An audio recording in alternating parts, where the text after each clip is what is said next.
सारेगामा कारवां इस तोहफे में है 5000 सुनहरे गाने और कुछ यादें।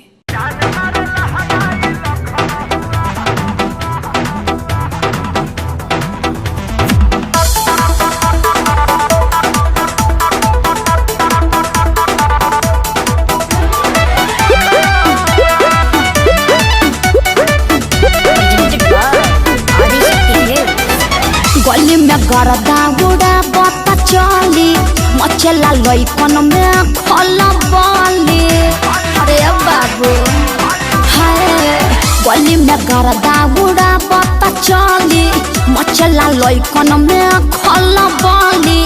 मारले नि सेंट जब हम कम कौआ ए गोरी तोरी पुरान के हकाबस। अरे ना होई खेसरिया के हाल।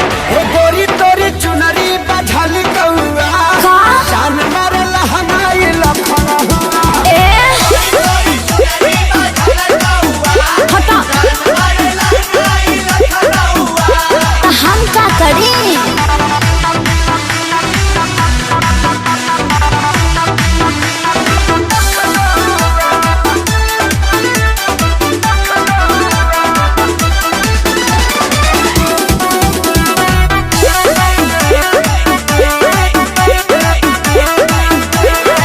कातिल जवानी फरबिया दाबा एही पाया बाबू दुनिया फिदा बा।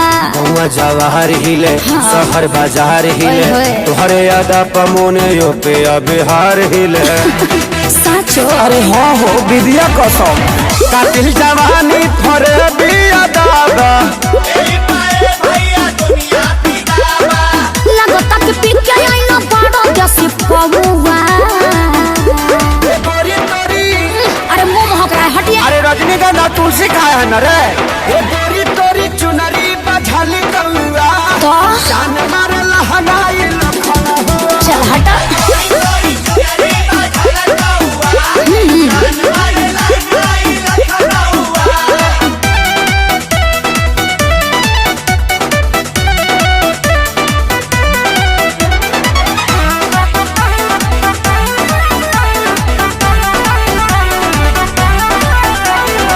झुमका पर झारखंड बापा गलाइल पूर्वांचल के दिल नथिया पर आयल। तोहरा पर पड़ल बा नजर रंगा बाज के का?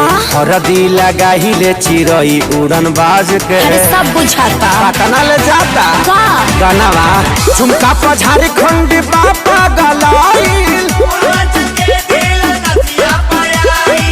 अखिलेश के सारी ढेरों बोली जनी रहुआ। ए गोरी तोरी अरे बुलाए का सोनू जी को। श्यामो आकाश के बुलाला। चुप रहा।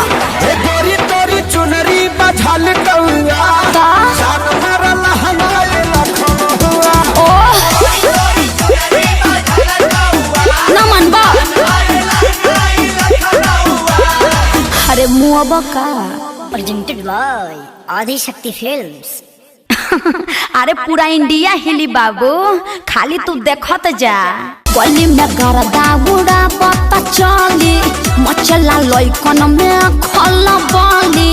मारले नि सेंट जब हम कम कौआ।